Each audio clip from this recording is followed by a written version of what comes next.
So as you can see, we are already at our 7th installment, and today, as mentioned, we're going to talk about Kunimitsu. And you know the style, I try to make it rather brief. I'm talking off a script, there's no script. I don't want to turn this into 1.5 hours. Lectures range from a piece of paper. So let's just start in, and let's start what we got with the facts. So the last chapters we were wrapping it up with Kunimitsu, his father. So what do we know? We know from a signed and dated blade that I've introduced before that Kunimitsu was born in 1240, and the latest dated blade by him is from 1321.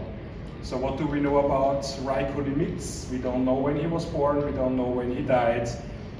The earliest dated blade is from 1326, and the latest one is from 1351.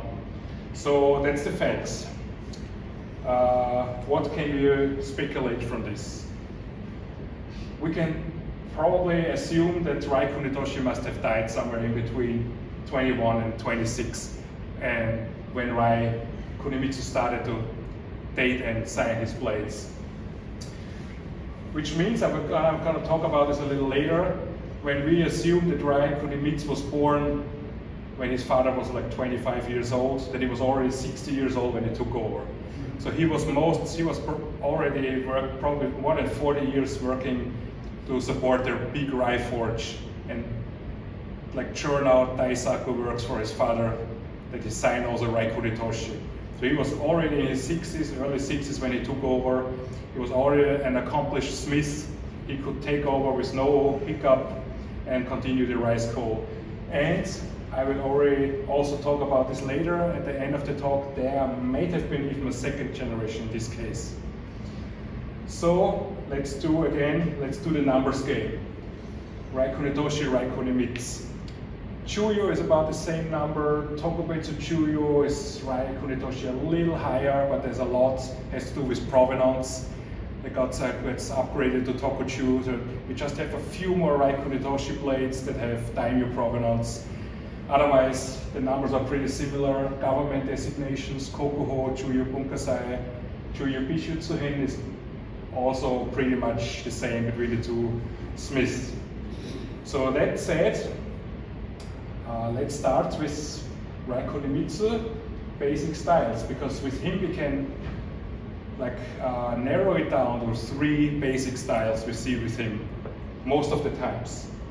So style number 1 is pure Suguha or almost perfect Suguha with a little bit notare and not that many ashi or anything going on inside the hamon. So that's basic style number 1. The basic style number 2 of Kunimitsu is a little more notare-ish Suguha with the horizontal layered hataraki that we also saw with Kunimitsu and the Awataguchi guys. So there's a lot of stuff going on above and inside the hamon, but it's still very much Suguha to notare. And the third basic style is also still Suguha Cho, but with the ashi and things forming choji.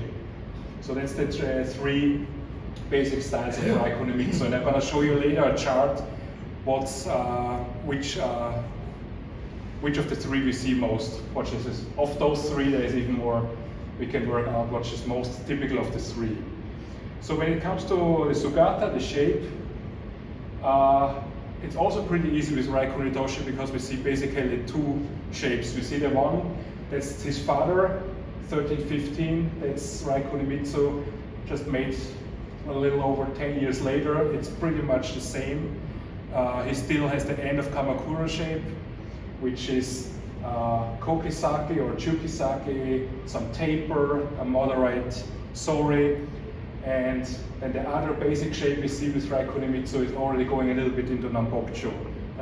Elongated Kisaki, not that much taper, a little lesser sori, and that's the 2 shapes. We don't see full-blown Nambokcho with Kunimitsu. We see extended Chukisaki, but not the big Okisaki, and not the super wide blades, just he's approaching Nambokshu. And we're gonna see in the upcoming chapters what the real Nambokshu looks like. This is just getting there. So let's look at some of the long swords by Rai Kunimitsu. I was splitting it up again, long swords and tanto, because the style is different. So this is a blade that is in the first style I mentioned, which is just pure, almost pure Suguha. It's pretty much straightforward, classical shape, classical Suguha. It's signed, it's a Chuyu Bichutsuhin. And the interesting thing here is, which I mentioned in the previous chapters, we have Muneyake, which is throughout the all Rai school. Muneyake gonna be there in many cases. So the next blade is interpreted in the second basic style of Rai Kunimitsu. That's the one that's a little layered, that we see with Rai Kunitoshi, Rai Kuniyuki, the Awataguchi guys. So a little layered. This is a Chuyu blade, and here also I was highlighting the characteristics. The layered hamon as mentioned, with the yubashiri going on top, and again the muneyaki. So that's another blade in this style. Again, you see the layers here and the slightly undulating Suguha-cho. So just to show you, because I happen to have a picture of the Sugata of this blade, that's the Sugata. Still, the Kisaki is normal proportions, nothing Nambokshu-like, similar to his father. And then we're gonna go over to the third basic style of Rai Kunimitsu, which tends a little bit to Choji, that I have shown. So as you can see here, the hamon itself is still Suguha-cho, still pretty much straight, and the stuff is going inside the hamon, forming the Choji, but it's very subtle. So I'm going to show you in a second the differences on a real blade. So that's another one in the same style, and this is edged as much as Choji as it gets for Rai Kunimitsu. There are a few blades with this. You do not see more Choji with Rai Kunimitsu. It's a Tokubetsu Tsuyo blade. I'm gonna also have a picture of the Sugata, which you can see here. Just take a look, it's very nice shape. And then, if you have too many Choji, like this blade, but still the steel is Rai, but there's just too much Choji and the shape is a little bit too wide for Kunitoshi, you get a den Rai Kunimitsu. So because it's just the Choji are too prominent. So I just want to show you on a blade picture what the subtle difference is. So this is a typical Rai Kunimitsu. As you can see, it goes from the Habuchi, it goes a little bit inside to form the Choji. You do not expect to have the fully formed Choji that you will see the right side on an Ichimonji blade. So you have to see Rai is going from the Habuchi down to form a little bit of Choji, but Ichimonji is going from the cutting edge up and forms the Choji. So that's a difference. So those on the right side, that's a Ichimonji blade. If you see something like this, if it's arranged as a Suguha, it's not typically for Rai. Rai, you have the Suguha and goes inside and forms a little bit of Choji. And also with Rai Kunimitsu, I was addressing this the last time with Rai Kunitoshi, the Rai Hada, the famous Rai Hada. And we see even more Rai Hada with him than with Rai Kunitoshi. So if you have a blade that looks like Rai and it has Rai Hada and it looks like Rai Kunitoshi or Rai Kunimitsu, you can see, can you rule out Rai Kunitoshi if the shape is a little bit too wide and the Kisaki a little bit too big, then it's safe to go for Rai Kunimitsu. So again, I showed the pictures already. You can see the Rai Hada here in the middle and towards the left. Very typical for Rai Kunimitsu. And here is another shot that I've shown in the Rai Kunitoshi chapter. So back again to the three basic styles. I said earlier, the quantities we see with these three basic styles like this. Pure Suguha is rare, and the layered one, that's a little bit more, but the most likely we see with Rai Kunimitsu would be this Suguro with Choji. So this is the most typical style for Rai Kunimitsu from these three basic styles. So that said, let's talk about Rai Kunimitsu's Tanto.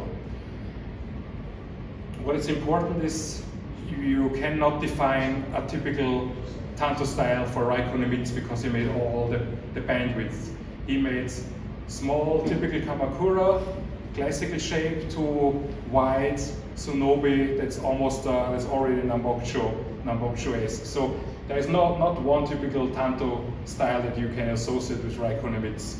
So I'm just going to show you the styles he was working with. And in the last chapter I've mentioned about the Tanto, why it was emerging at the time, and with Rai Kunimitsu we are still in the golden age of Tanto. So it started late Kamakura, mid to late Kamakura, and Rai Kunimitsu was still the golden age when Tanto were produced. Because Nambokusho later it becomes this Ko-wakizashi Hiratsukuri, which are noticeably longer and no longer daggers. They go more like in the short sword territory.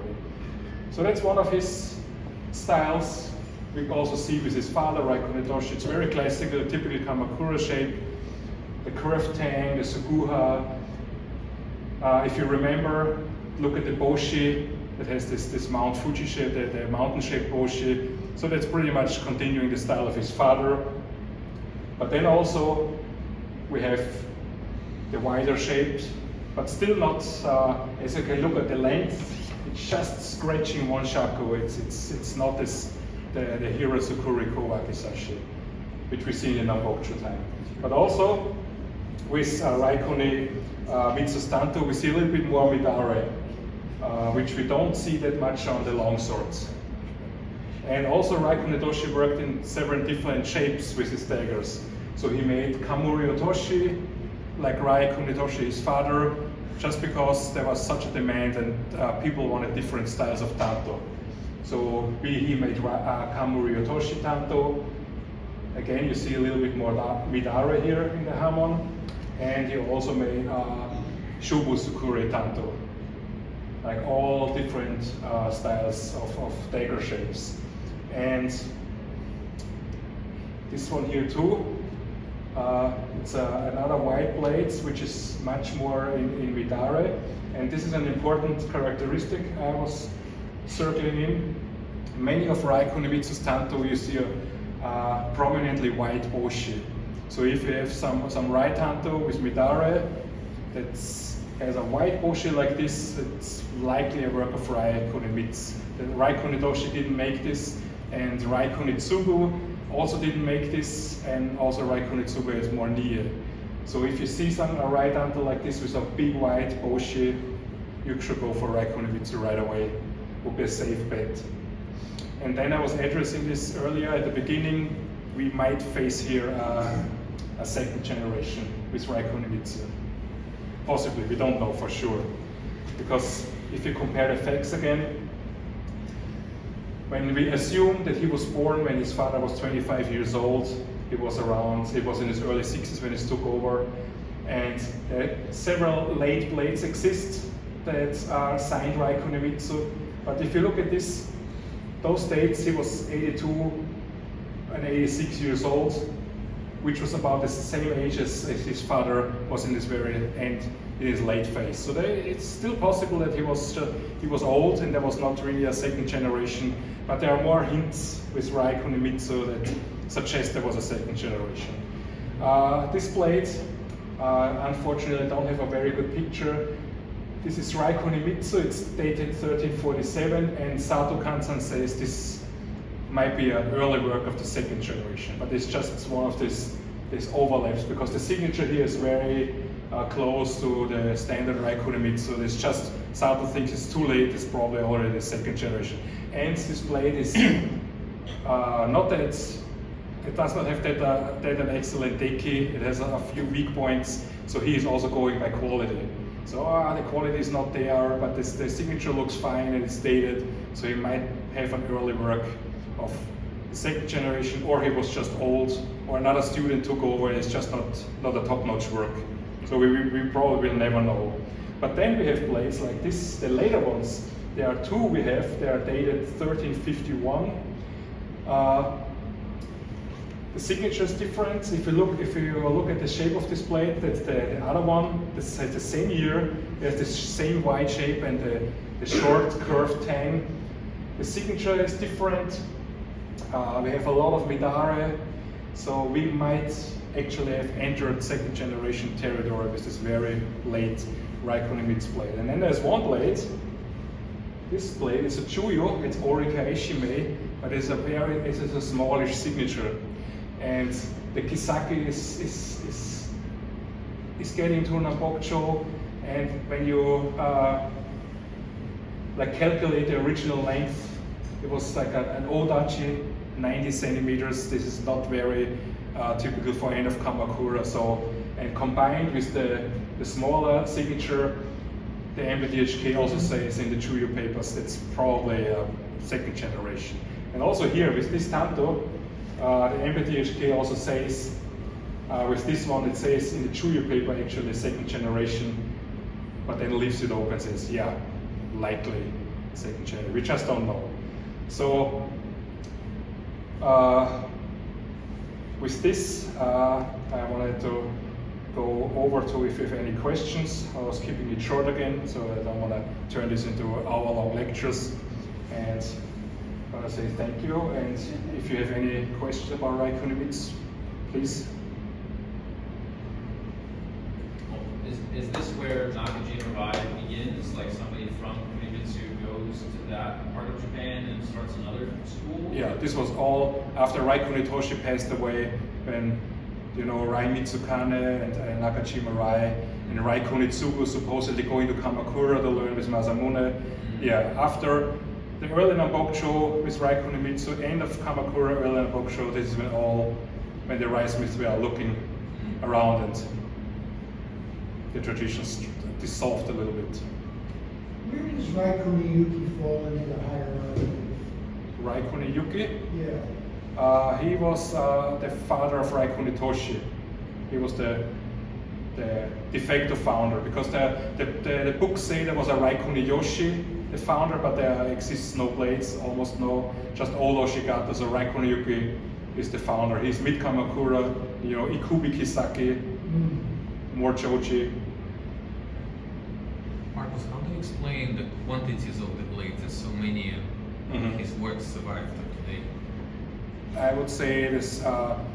It comes first. It was like a big manufacturing process that just turned out a lot of blades like Osafune at the time, the Nagamitsu school, and also because they were pretty prestigious from day one, they were just preserved better than any other blades of the time.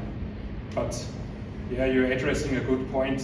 Every Chuyo session you have 5 blades who passes Rai Kunimitsu, Rai Kunitoshi. So there are just a lot of blades that were handed down.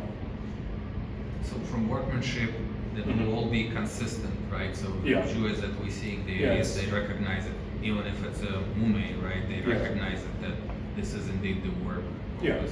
Indeed, it's clearly Yamashiro tradition of late Kamakura, early Nambocho. You don't have that many choices. Nobukuni was not around yet, so Awataguchi already had died out, so it has to be something Rai. And then it goes like, then you have to decide, is it early, is it Rai Kunitoshi, or is it Rai Kunimitsu? But at each and every Chuyo session you have at least 5 Rai blades that pass. Okay. Markus, can you, in terms of signatures, I noticed that on the Tanto the signatures are kind of like in bigger letters on Katana or Tachi, right? The signature is more in the smaller letters, right? That's pretty consistent, or this is more attributed to the second generation? No, that's consistent. The size between Tanto and long swords. But with the next chapter, I talk about Rai Kunitsugu and the other Rai Smiths, and then I want to show a chart that it identifies the student works signing for Rai Kunitoshi, because you can see in the Kuni and in the Rai character which student made it, if it signed Rai Kunitoshi. So that's going to be for the next installment. I'm just curious, most of what you read about are like the katana or kanto.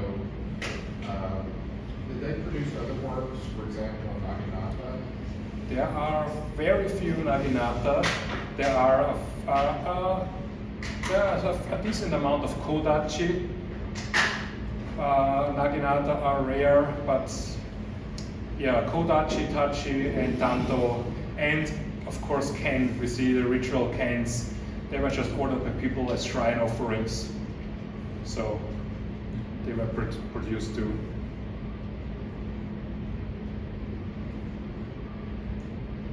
Okay, thank you very much. Thank you. Thank you.